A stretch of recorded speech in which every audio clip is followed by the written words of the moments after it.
Okay.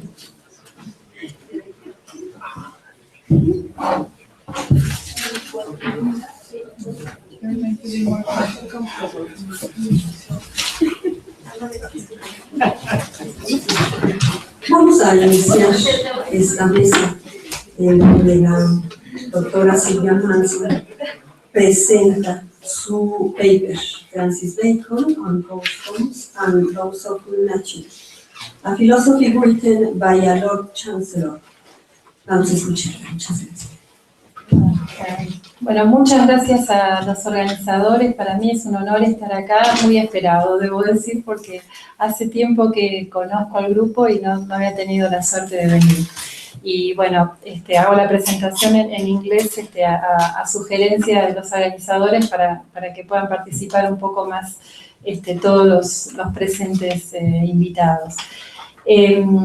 My paper is too long. I'm going to skip several passages, and some of the things which were part of the first section were also considered by them today. It's divided in 4 sections. The first one outlines the distinction between physical and metaphysical causes. The second one examines the ontological and epistemological aspect of the kinds of nature's regularities identified by Bacon. I will focus there in the legal sense of custom.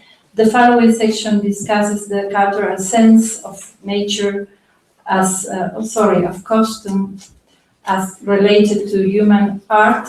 And the last section highlights the operative implications of Bacon's views on customs and laws of nature.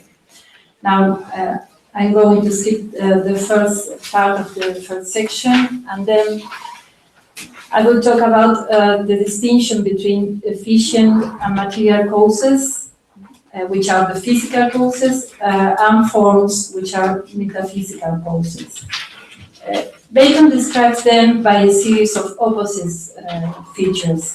Formal causes of form are said to be abstracted and fixed, constant and fixed, eternal and unmoving, universal, that is, embracing all of the individuals susceptible of being endowed with a certain simple nature.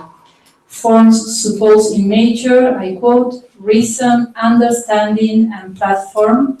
And in contrast, the efficient and material causes investigated by physics are the vehicle of forms. They are said to be inherent in matter, transitory, variable, and respective, causae fluxi, concrete, and infinite. Bacon says that physical causes suppose in nature only a being, unmoving, and natural necessity. The knowledge of a simple nature as provided by physics is incomplete insofar as it only knows simple natures as effects of some efficient causes and some material causes. It does not reach the unity of a property in the similar materials, and it considers the property only as caused by some particular efficient causes. In contrast, the formal cause embraces this unity of the unity of simple properties. In displaying the operative precepts derived from this taxonomy, I mean the taxonomy which divides speculative science from operative science and so on, Bacon explains that metaphysics looks on bodies as conjugations of properties, its main concern being the properties by themselves. In contrast, the actions inquired by physics proceed by compound bodies as they are found in nature in its ordinary course. So I'm going to skip also this part because it was also considered by them. I'm going to the next paragraph. In this context, Bacon introduces a metaphor establishing the contrast between nature's customs and nature's laws as a means to illustrate nature's regularities. He claims that the above-mentioned natural processes, that these examples were the voluntary motion, food assimilation, or mineral generation, these processes belong to compound natures, or natures which are joint members of a structure, and regard as it were specific and particular customs of nature, and not as it were the fundamental and common laws of which constitute forms. This passage alludes to the legal notion of consuetudo, or custom, which Bacon employs when he is concerned with the speculative goals of science. In addition to this meaning, when dealing with the power of art to modify nature, he uses another meaning of custom, which I will call cultural custom, and will consider later.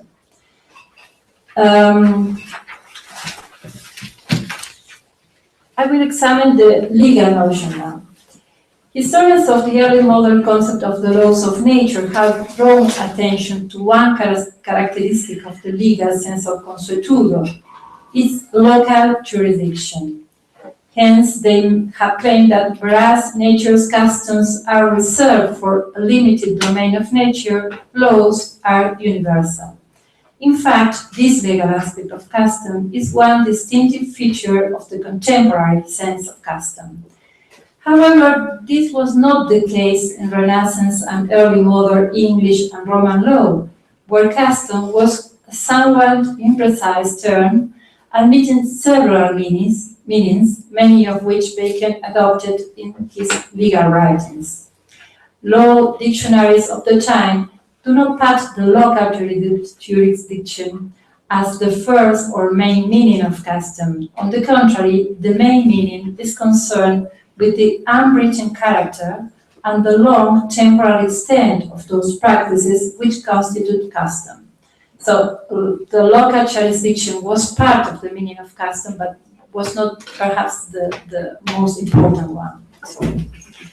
In the case of Bacon's use of the metaphor to describe nature's behavior, I suggest that two components of the legal notion of custom are relevant: the unwritten character and the local jurisdiction.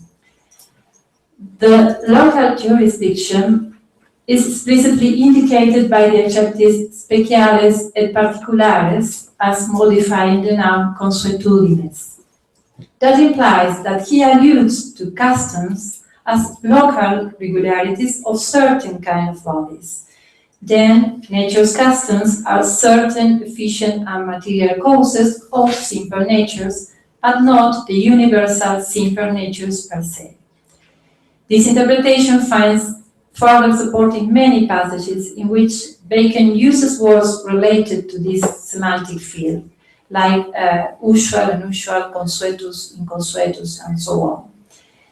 In contrast, the fundamental and common laws have a universal character because they embrace the unity of the property or simple nature in everything.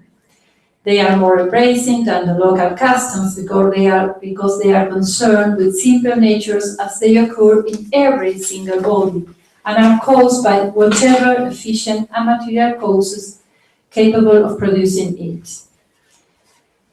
Another important feature of Bacon's use of the legal meaning of custom is apparently related to this unwritten character, which entails somehow a kind of fragility or fallibility of customs. That is because the customary course of nature admits exceptions.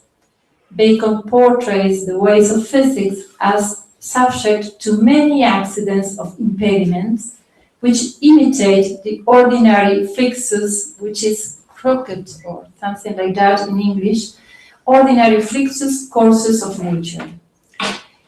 Thus, customs occur for the most part, but not always. In such cases, I quote, the lengthened process on the way to form deviate from its usual path. Bacon thinks of forms as motions, so that is one possible interpretation of forms, but I think it works sometimes. forms as motions that organize and regulate matter particles so that a certain property occurs always when the form takes place. The latent motion is a physical efficient cause. It is the specific motion of corpuscular matter for a specific body in order to yield a property. When such latent motion becomes irregular, the property does not take place. The irregularity does not reside in the form, which is always fixed and infallible, but in the particular latent motion that should occur in a given body to produce the property. If that motion fails, an irregular outcome happens. Since the vehicle of the form has failed, the form does not take place. And such effects constitute the errors of nature and are to be collected in the history of previous generations.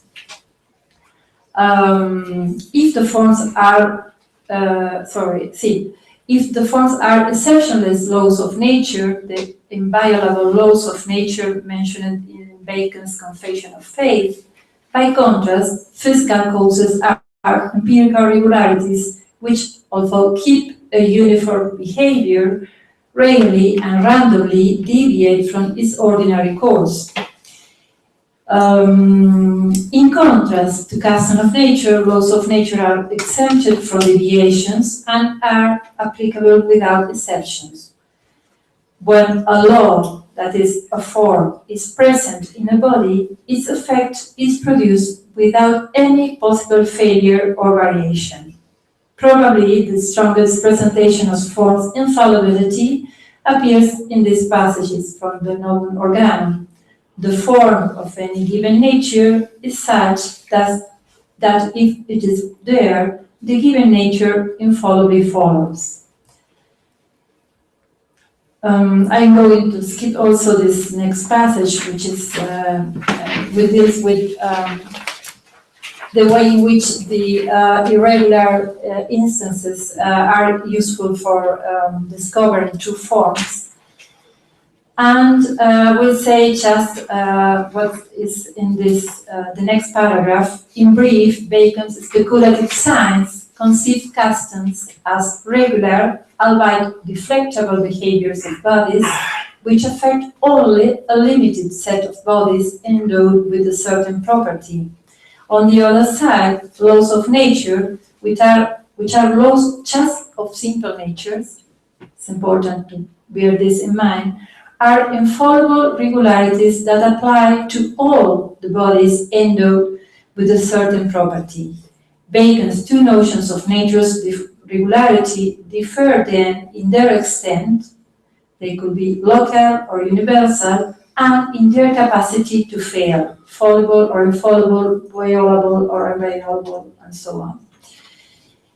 However, it should be noted that from this ontological distinction, it does not follow the epistemological consequence that speculative actions of physics are only useful and provisory instruments to account for the behavior of bodies, while laws are descriptions of what really happens in nature.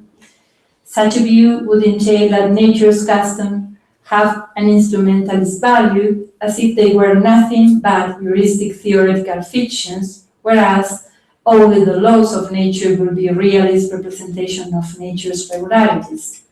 On the contrary, in both cases, Bacon assumes an epistemological realism. In addition, he also assumes an ontological realism. Both customs and laws exist in nature. In this point, it's also important to bear in mind the distinction between laws of nature and laws of science, also called scientific laws, which is adopted by philosophers of science today.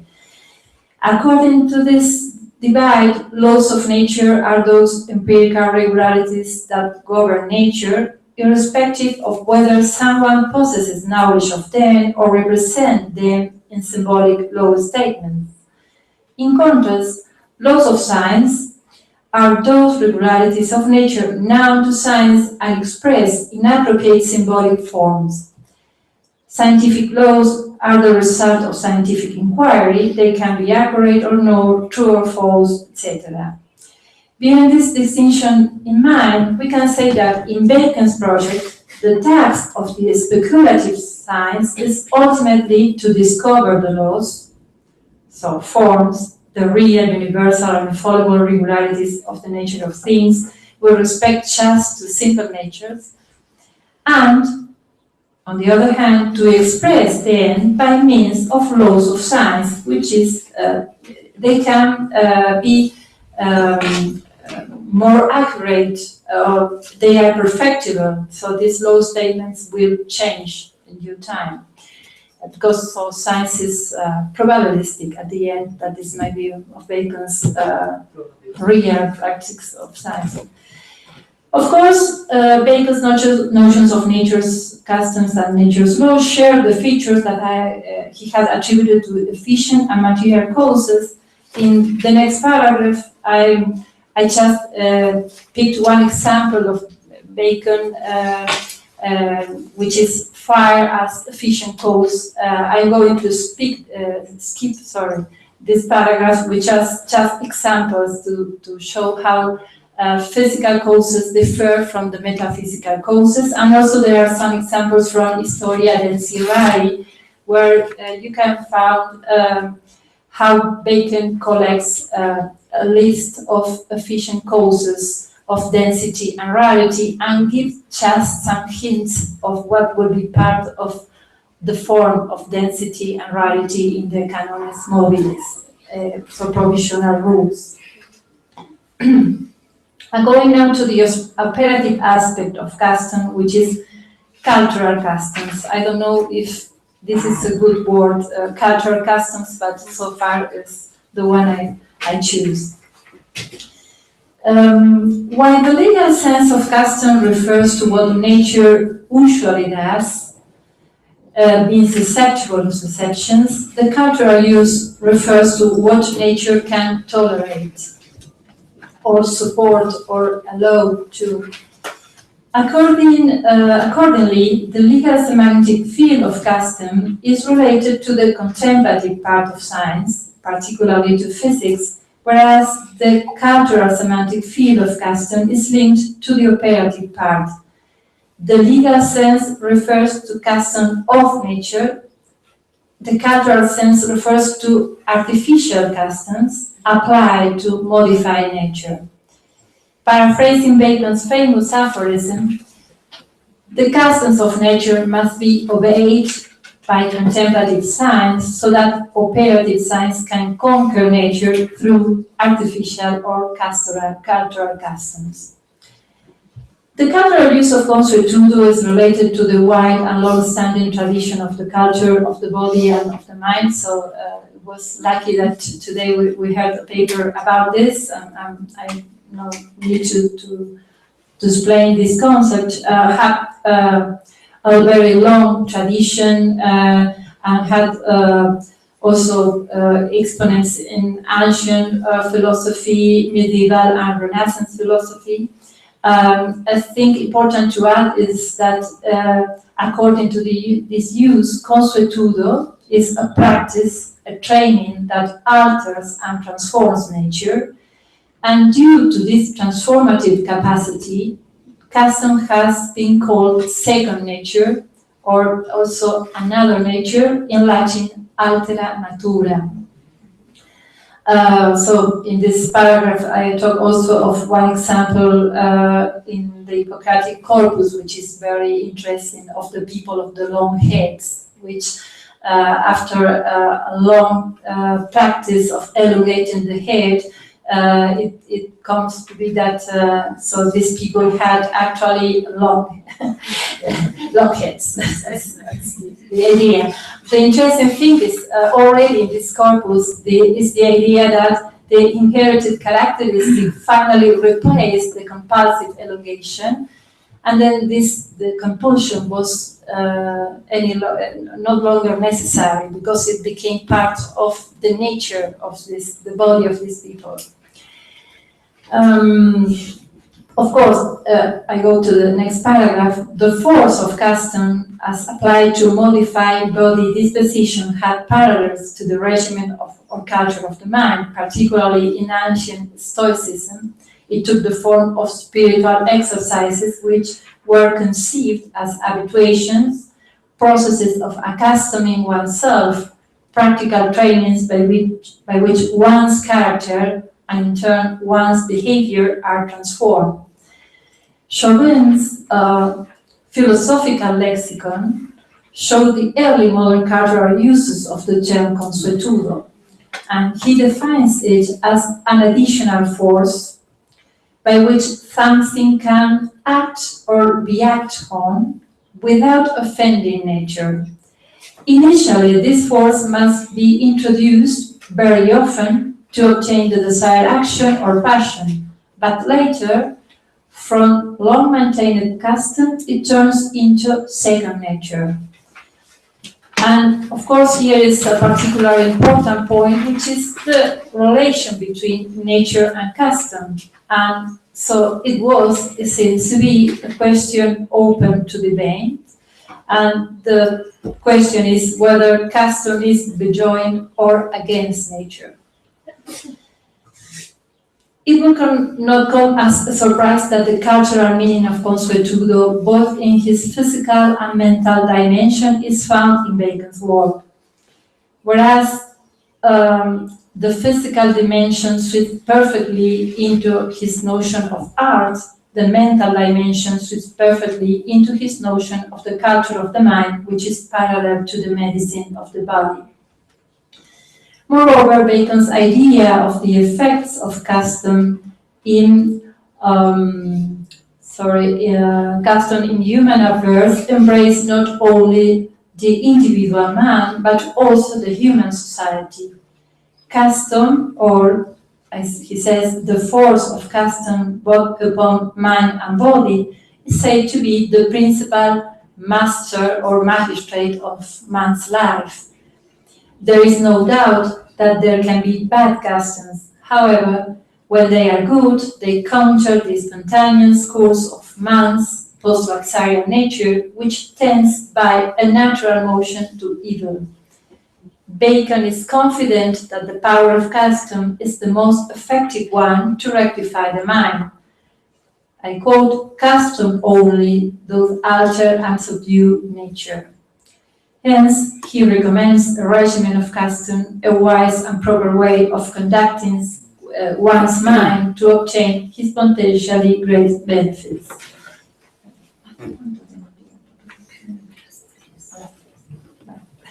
So I'm going to skip also the next paragraph, which talks about the advices as to how to control custom, particularly in relation to minds and to society too. But that is a very interesting example also.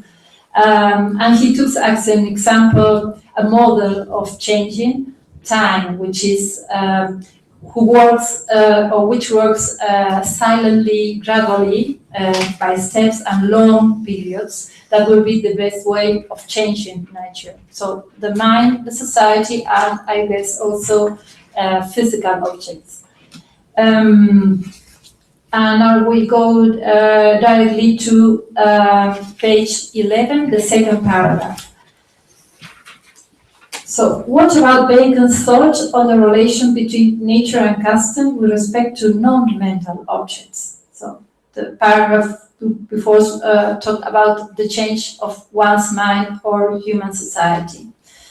So, with respect to physical objects, so to say, in general, he takes explicitly side on this issue when introducing his own doctrine of the culture of the mind in the Humanities Kantianum and also in the Advancement of Learning.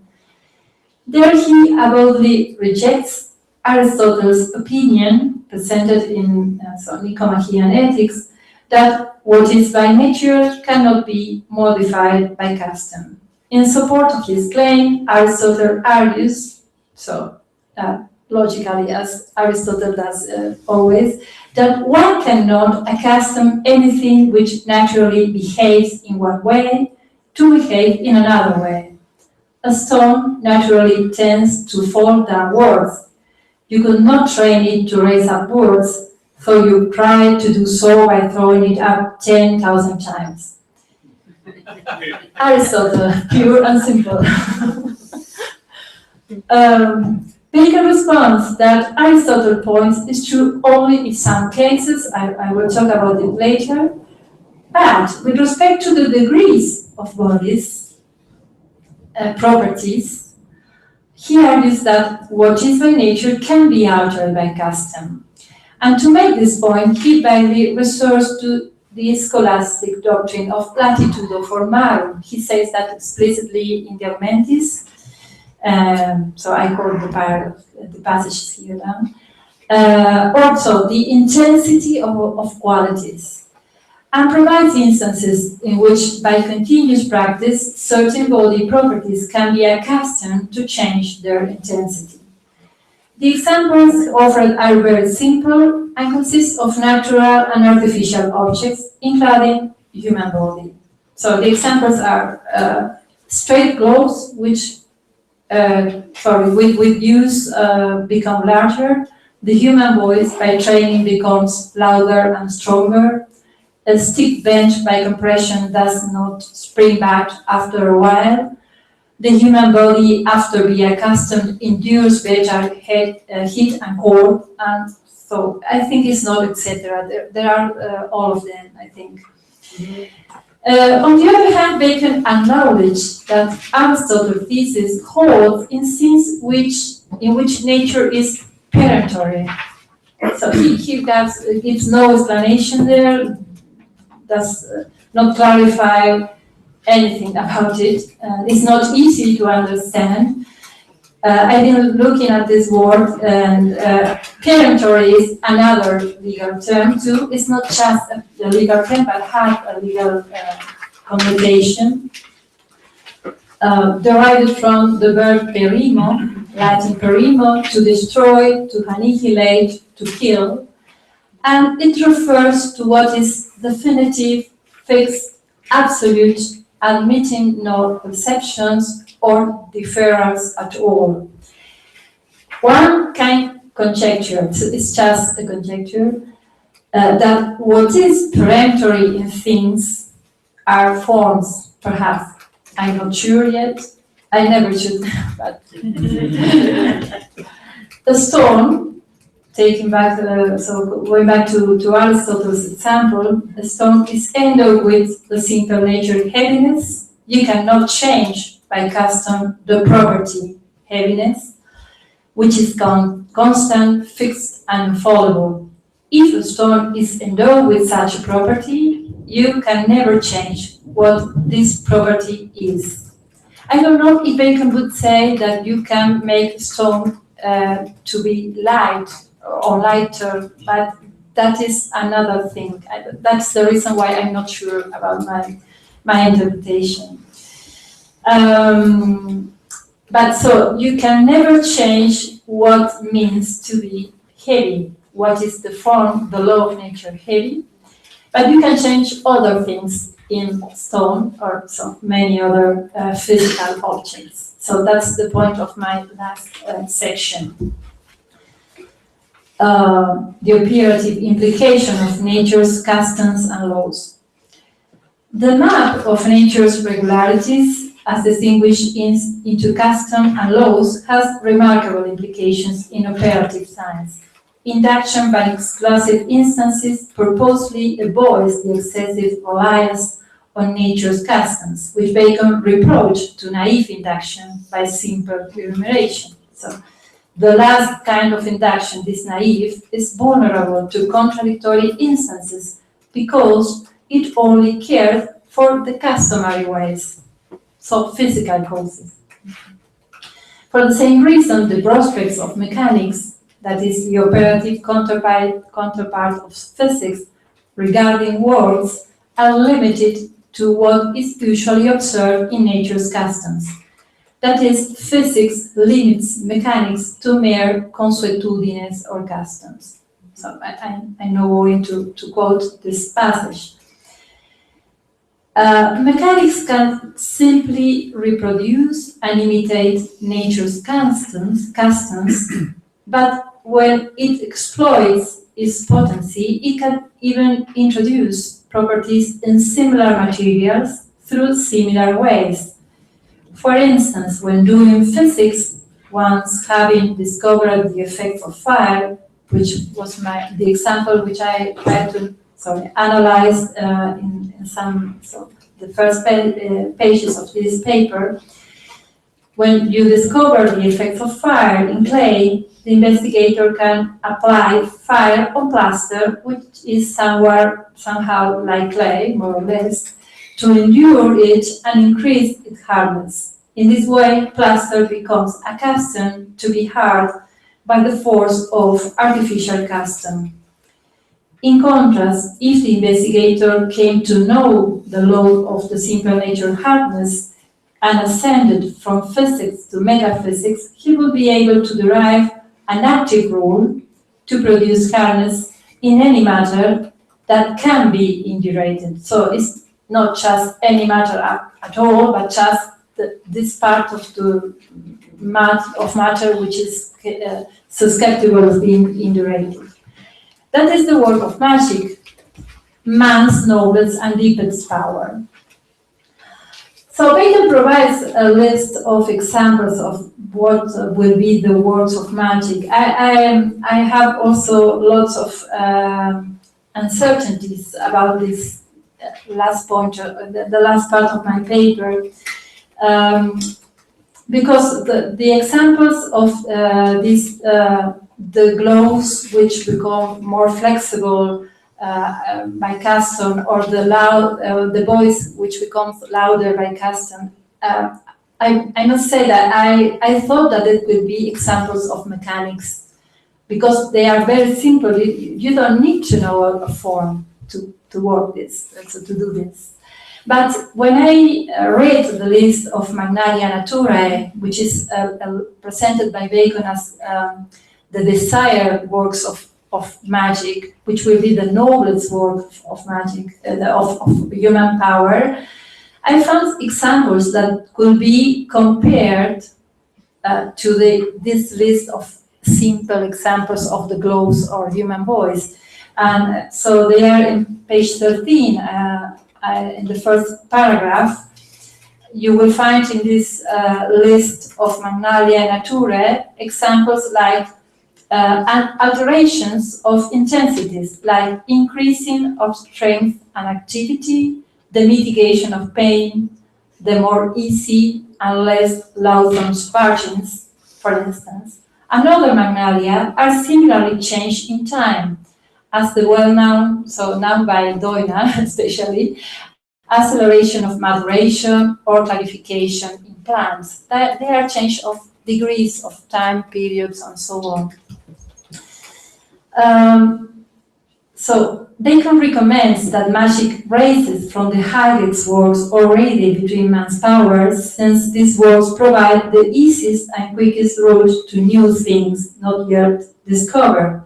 They enable man to enlarge his power to produce completely new things, depending only on matter's pattern. So I will skip the next paragraph, but he says, against the Aristotelian tradition, that art is not merely a kind of supplement to nature, it's not limited to finish what nature has begun or put it right when it has gone astray. To the contrary, art can alter nature radically and shake it to its depth. By introducing cultural customs into bodies, the works of art exhibit man's demiurgical capacity of producing, I quote, a kind of alternative universe. So, Veluti rerum universas altera, which is like a parallel of custom of altera natura. So, this comparison is, of course, possible. He also talks of a kingdom of man. And Bacon explicitly states that these discoveries are like new creations, and imitations of God's words. They constitute an amplification of man's power, which is a word truly divine. They are all Bacon's words.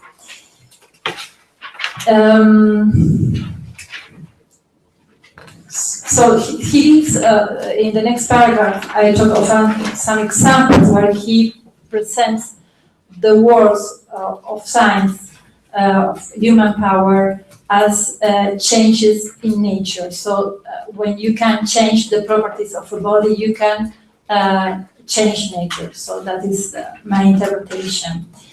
And on the other hand, among the Magnalia Naturae are higher words like the making of new species. You will find some example of this in New Atlantis, where he talks of new artificial metals which were supposed to have produced by people of this island. That seems to imply that new species introduce forms in bodies which are quite different from the bodies usually endowed with such properties. So, to conclude about this last section, new species conjoin properties in new ways. A new set of artificial customs is established to introduce inalterable laws of nature in materials which are not customary endowed with them. That entails that the works of art do never alter the laws of nature, but do alter nature's customs, the physical causes, efficient and material causes. Mechanics can imitate the customary path of nature by applying similar motions in similar materials. Magic can produce alteration of intensity or create new kinds in modifying the customs of nature by means of artificial customs. However, the laws of simple natures, which are present when the properties are present, remain unaltered. Thus, the most transforming power of art does not consist in changing the laws of nature. The demiurgical power of man cannot create new laws. It can only compound pre-existing laws in new and very different ways. Creation of laws of nature is a divine prerogative. The realm of man, instead, is customary law. So, the Lord Chancellor keeps a strict separation between nature's customs and nature's laws. In so doing, or doing so, he puts a limit to human operative ambitions. Thank you.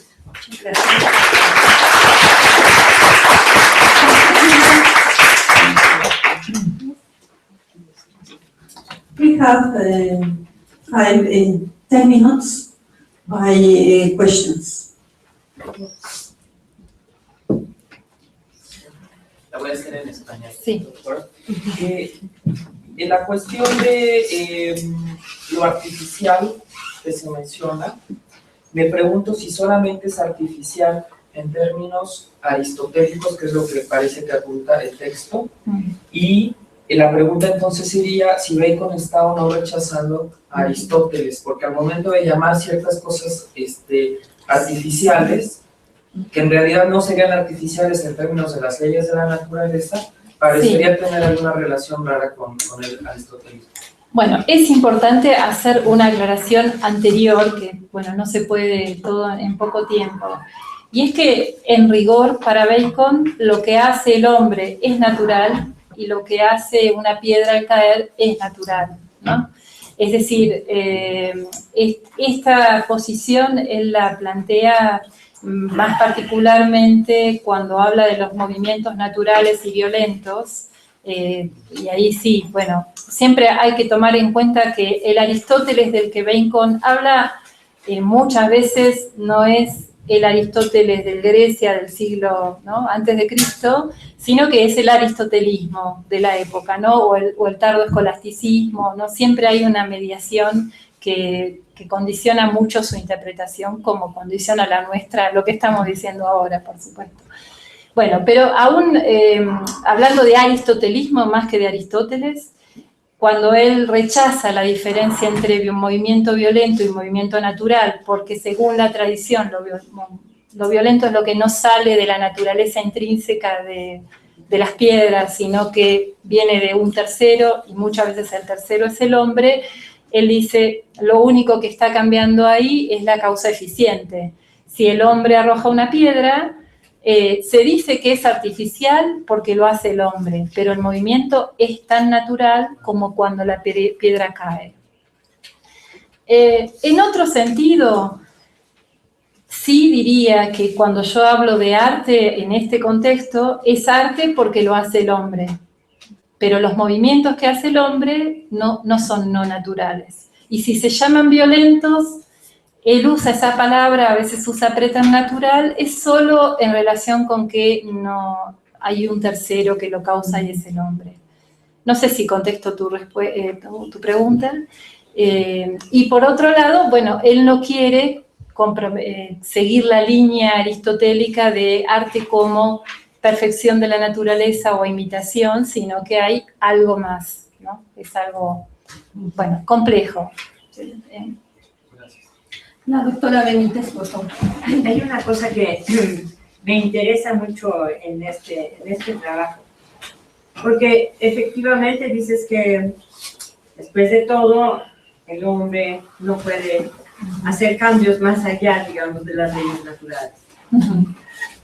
Los cambios que hace el hombre están, digamos, constreñidos a la ley natural, y ahí esto no puede. Sin embargo, esta insistencia que él tiene en la transformación que puede realizar el ser humano, y el poner una naturaleza donde no había, o varias, dicen unas, o varias naturalezas donde no la había, tal parece que indica algún tipo de transformación. Sí. Es interesante, pero es como, ¿sabes a qué se parece mucho? Se parece a esa parte de Spinoza, donde Spinoza piensa que, en definitiva, bueno, efectivamente hay una cierta determinación, sí, pero no completa, porque hay algo que en las cosas puede cambiar y puede haber cierto. Es como dejarle un margen a la contingencia, digamos. Por supuesto, sí. Así, yo no me alcanzó el tiempo. Estoy completamente de acuerdo con vos en el sentido de que lo que el arte puede ser para Bacon es enorme, es muchísimo.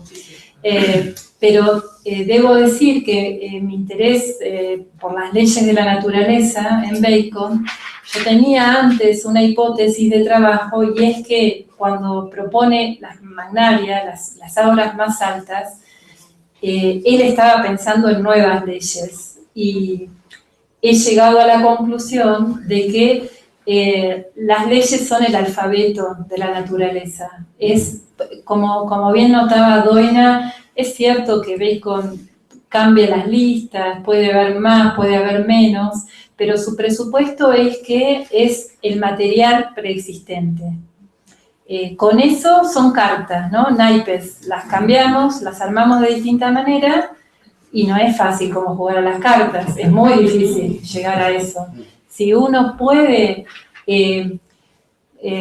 hacer que un material que nosotros llamamos plata, porque tiene estas propiedades simples, en algún momento tenga otras propiedades simples que son las del oro, es una obra magna, es muy alto, pero ¿qué es ser dúctil? ¿Qué es ser pesado? ¿Qué es ser tal y tal? Ya no depende de la creación humana. Eso es lo que la naturaleza impone. Yo lo llamo, me gusta usar la expresión demiurgo para hablar del hombre en Bacon, porque me parece que no es poco, es mucho lo que está diciendo. Pero también me parece que, después de todo, es un hombre del siglo XVI. Yo creo que es un protomoderno del siglo XVI. Digo, que tiene elementos corpuscularistas y todo lo que él dice sobre las posibilidades de la ciencia, que, bueno, es un paso adelante, pero Dios es Dios, y Dios impuso este es el alfabeto que Dios nos dio y podemos armar tales palabras, y armar palabras nuevas es grandioso, es demiúrgico. Esa es mi interpretación. Viene Leonel Toledo, el doctor Garber, Sarhatan y después. Pero no se da más bien que, digo, desde mi ignorancia, ¿no? Que la única ley de la naturaleza es su plasticidad o su maleabilidad. Es decir, pensando en que siempre quiere traer las leyes hasta, y digamos, mirar el movimiento, la transformación. Sí. No sé. Sí, bueno, a mí me parece que ahí hay una posición sobre la teoría de la materia en Bacon. Y hay algo que señaló Laura hoy acerca de la inspiración neoplatónica. Hay algo probablemente en eso, cuando él habla de la fuente de emanación. Yo dudo mucho, siempre dudo, y siempre voy y vengo, pero me parece que en esta concepción apetitiva y corpuscular de la materia, yo por eso creo que en Bacon hay dos cosas. Está el siglo XVI, pero también está el siglo XVII. They are both together, 16th and 17th century, in my view, in Bacon, because you have the appetites of matter, but also the corpuscular motions, and they are both together, and it's so complicated. Bueno, esas posibilidades de los apetitos son muchas, pero para mí no son infinitas. Yo en eso discrepo con otra línea de interpretación, porque me parece que si le damos un poder plenipotenciario, que bueno, es la interpretación que tiene una excelente investigadora de Bacon, que es Sophie Weeks. A mí me gusta mucho lo que hace, pero también discrepo con ella. Me parece que se olvidan del poder de Dios, que tiene mucho peso en Bacon también, porque Dios impuso algunas cosas. Yo creo que lo que impuso son relaciones cuantitativas dentro de la naturaleza. Se puede transformar de una cosa en otra dentro de ciertos términos. Él usa bastante esa idea. Entonces, hay flexibilidad de la materia, mucha. Si la conocemos bien, podemos transformarla, pero el patrón de transformaciones está, no es. Y bueno, yo eso no lo llamaría ley, porque él no lo llama de ese modo, ¿no? Sino que es parte de sus supuestos metafísicos oscuros, no es que se ven con tanta claridad. Por eso Sophie puede sostener esa interpretación, y no es que no lo sostiene bien, digamos, da buenas razones, y yo, bueno, tengo otras razones para pensar distinto. Thank you very much. This is very, very interesting. I want to just get clear on, the different terms that you're interested in here. There are the customs of nature, which can be altered by putting simple natures together in different ways to produce new kinds of things that may not have been produced before. There are the laws of nature that are unalterable. Yeah. Okay, but can I introduce another distinction? Yeah. Which is the distinction between laws of particular natures and laws of nature in general.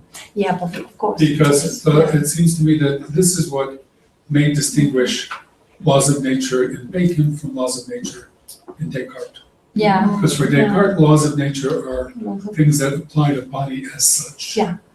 But for Bacon, the laws of nature that you're talking about are laws of particular properties, or particular simple natures, right? And in that respect, it seems to me they are very much compatible with an Aristotelian conception of the regularities of nature, right? Because particular natures might have, although Aristotle doesn't talk about simple natures, but particular natures might have stable regularities, right? Yeah.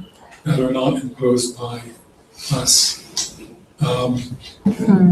But I'm wondering, and Bacon certainly does not think about laws of nature in general in the way in which Descartes does, I think.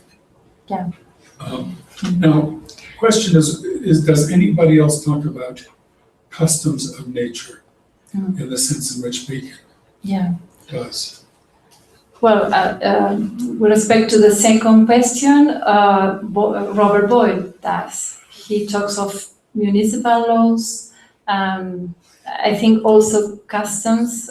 So customs of nature, that's for sure, but I don't remember But customs. anybody contemporary with Bacon or before? I don't think so, but I have to look at this because just Boyle is the most direct example, and it seems to be that he wrote that reading the Novum Organum. So that's one point. With respect to Aristotle, I have some problems there because so it seems to be that I don't know Aristotle, but late Aristotelians or late Scholastic, when they talk about this nature that is so sublunary word, they think that they are regularities for the most part, but not unalterable. And I don't know if that will be Aristotle's idea. So, because to say something about Aristotle with certainty is to me too much. So I don't know, perhaps they are right, because I always read Aristotle from the point of view of these people. So, but it seems to me that they are right, because so just the supralunary nature is always the same. So it's necessary. For example, if you take the nature of heaviness, you might want to say, for the most part, because but not necessarily. Because there are deviations, errors of nature. You know, the monsters are example of that. And chance, is the cause of them. There are accidental effects. And with respect to Descartes, I have suggested once that maybe you can find some examples like Descartes' laws of motion in Bacon, but so the parallel is it's not strict, I would say, because when you see, for instance, what Bacon says about the predominance of the stronger over the weaker, the conservation of the whole over the particular interest, then you can find some parallels with Descartes. But I know that it's too, it's impossible to think about it as a law of motion. It's at most a law of appetites, and appetites are motions, but motions are not other motions things. in the sense that Descartes understands. No, they are no local. And then, even though there are more general laws in Bacon, so the summary law of nature, and perhaps some maxims of nature. So I'm not so sure about that. But what is really clear is that when he talks of laws in plural, are these kind of laws. So, and in other contexts is more, the vocabulary is maxims or rules, which are more cosmological, I would say, or it's not so specific. Yeah. So, Houghton, please. Thank you very much for that. Just a couple of comments, really. Customary law English law is founded on Anglo-Saxon law, which is customary law based on the law of precedence. So this is very, very, very much Bacon's area. Of course. And of course, it combines local with customary in the wider sense, because it's specific to the country in which it operates. The other term I was wondering about is this term magic.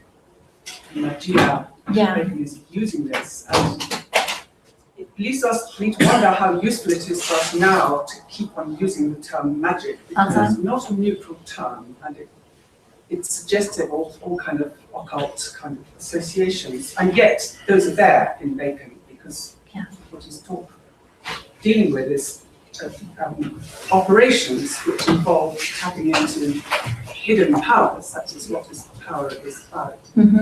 But traditionally, one can think of Bacon as proposing kind of reformed magia, but because the truth which he is bringing to light are the true laws and the true forms and so on, as opposed to the supposed beliefs of other magicians. And yet, magia has this magic. The practice of magic has all connotations of an esoteric tradition, even in Bacon's time, and that is so much in contradiction to Bacon's own project, which is about openness, collective investigation, this motif, the veritas fide temporis, bringing truth to light. So I wondered if you've got any thoughts on that. So about the use of magic itself? Yeah, I agree with you, of course, concerning, so the use of the word magic today has a lot of other meanings which were not in Bacon's thought.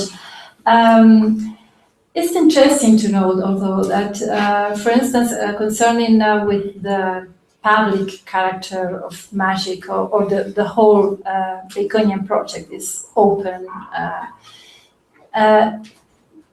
He gives examples, or he talks about the magic of the Persian, so this legendary magic. So I don't know much about the history of magic, just a little bit about Renaissance magic.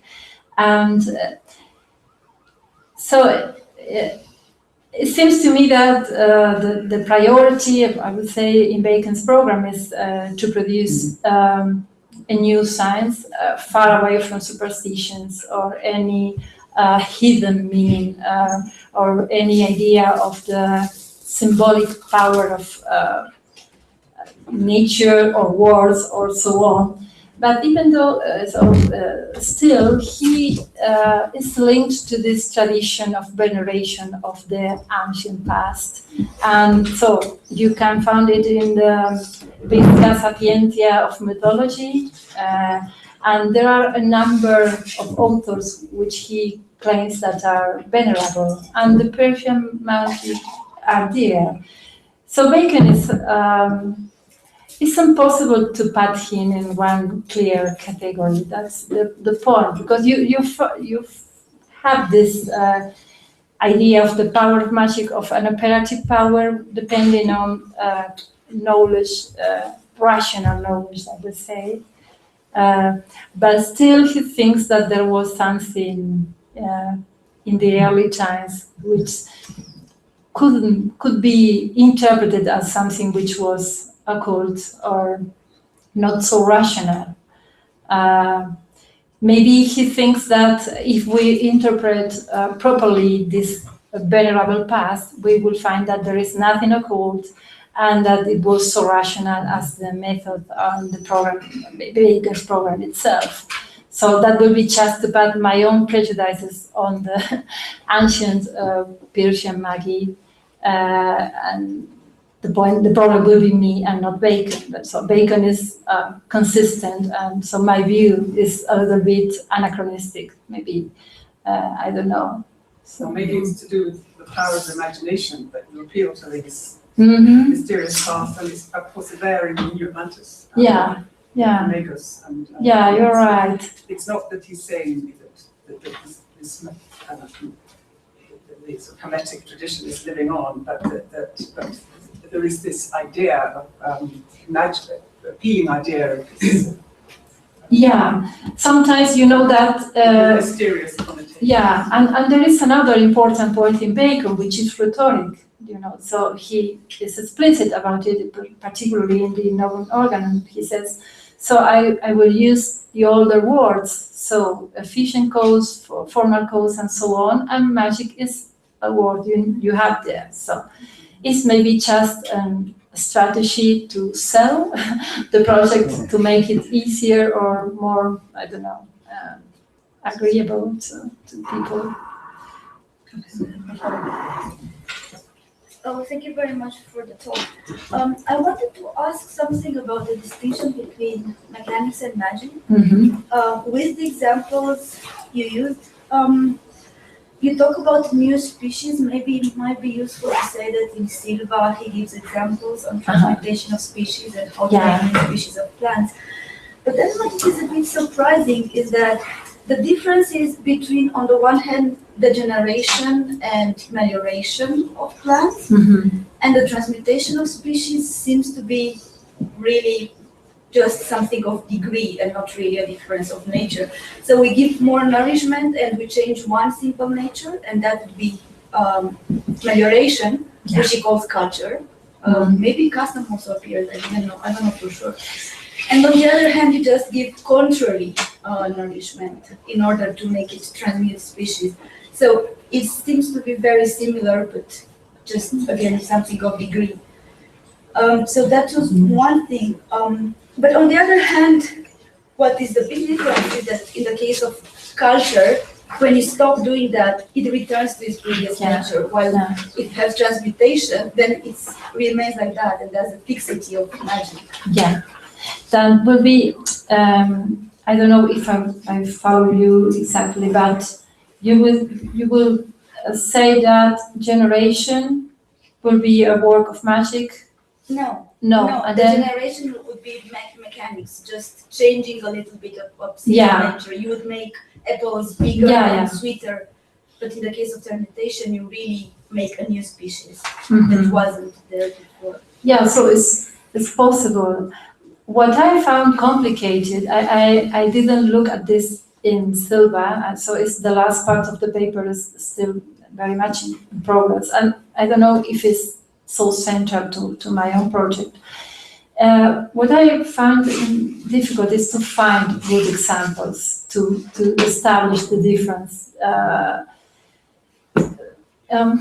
I don't know, so when is really a transmutation and when is really just an improvement of a species?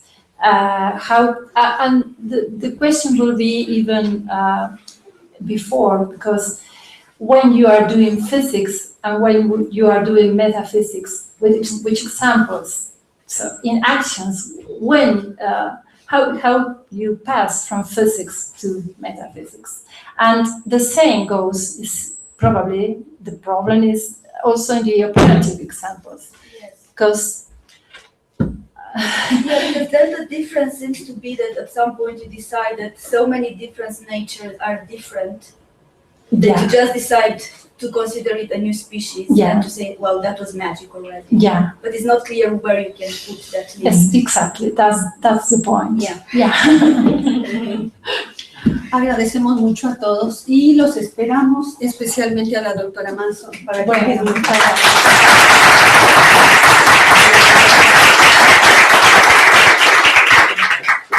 y los esperamos para